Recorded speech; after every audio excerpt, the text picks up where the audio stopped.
Gaza में Israeli operation को जहां हमास लड़ाकों से कड़ी चुनौती मिल रही है, अब तक इजरायली बलों को गाजा में कोई बड़ी सफलता भी नहीं मिली है। ऐसे में इजरायली कार्रवाई पर सवाल उठने शुरू हो गए हैं। तो वहीं इजरायल में भी पीएम नेतन्याहू लगातार घिरते नजर आ रहे हैं। युद्ध के लंबा खींचने से इजरायली पहले ही खासे नाराज हैं। वहीं अब तक 100 से ज्यादा इजरायली बंधकों के सवाल पर जनता भड़की हुई है। लगातार प्रदर्शनों से नेतन्याहू सरकार कटघरे में खड़ी है। विपक्षी दलों से मनमुटाव पहले से ही चल रहा है। तो वहीं इजरायल के रक्षा मंत्री के साथ बवाल भी आए दिन बढ़ता जा रहा है। और अब इसी कड़ी में इजरायली पीएम नेतन्याहू को चुनौती देते हुए रक्षा मंत्री योव गैलेंट ने एक और नई चाल चली है। रक्षा मंत्री ने बीते साल 7 अक्टूबर को हमास के हमले में सामने आई इजरायली कमियों की जांच के लिए एक कमेटी बनाने की मांग कर दी है। नेतन्याहू के साथ जारी विवाद के बीच इजरायली रक्षा मंत्री का ये बयान दोनों की तकरार को और बढ़ा सकता है। जहां पीएम नेतन्याहू जांच कमेटी बिठाने के बिल्कुल मूड में नहीं है। इजरायल के विपक्षी सांसदों के काफी जोर देने पर भी इजरायली पीएम ने अभी तक जांच कमेटी नहीं बनाई है। विपक्ष की दलीलों को इजरायली पीएम ये कहकर ठुकरा देते हैं कि जब तक युद्ध जारी रहेगा तब तक 7 अक्टूबर वाले हमले की जांच नहीं होगी। ऐसे में रक्षा मंत्री ने फिर से जांच कमेटी पर बयान देकर नया विवाद छेड़ दिया है।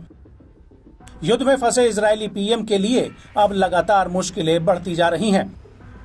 नेतन्याहू के हाथ से चीजें निकलती दिख रही हैं। उनकी कार्यशैली और नीतियों पर अब सीधे सवाल उठने शुरू हो गए हैं।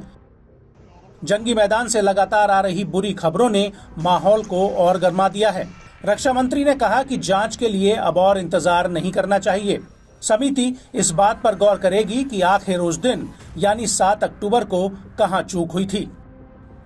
אנו נדרשים לתחקיר ברמה הלאומית. תחקיר שיבהיר את העובדות, יאפשר את הסקת המסקנות ויביא להטמעת לקחים נכונים. ועדת החקירה צריכה להיות אובייקטיבית, היא צריכה לבדוק את כולנו, מקבלי ההחלטות ואנשי הביצוע, את הממשלה, את הצבא ואת גופי הביטחון. בממשלה הזו ובממשלות בעשור האחרון שהוביל לאירועי 7 באוקטובר. היא צריכה לבדוק אותי, שר הביטחון. היא צריכה לבדוק את ראש הממשלה.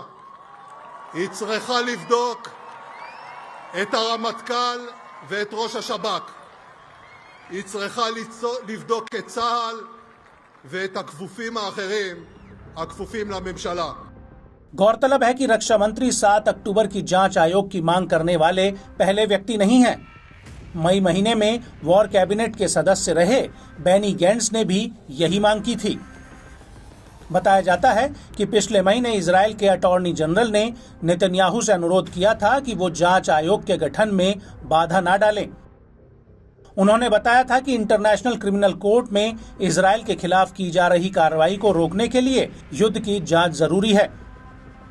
इजरायल की जांच कमेटी ही नरसंहार के आरोपों के खिलाफ सबसे अच्छा बचाव होगा।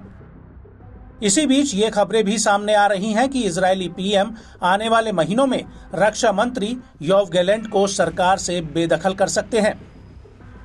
दरअसल दोनों के बीच जारी मतभेद अब काफी बढ़ गए हैं। इसका सीधा असर पार्टी पर पड़ता दिख रहा है। पहले से ही नेतन्याहू सरकार के इस्तीफे की मांग को लेकर लोग सड़कों पर हैं। ऐसे में प्रधानमंत्री और रक्षा मंत्री के बीच का मनमुटाव पार्टी को बड़ा नुकसान पहुंचा रहा है। पार्टी के नेता योव गैलेंट को एक विद्रोही मानते हैं। ऐसे में आने वाले दिनों में ये देखना काफी अहम रहेगा कि नेतन्याहू और गैलेंट के बीच की खींचतान क्या नया रंग लेकर आती है।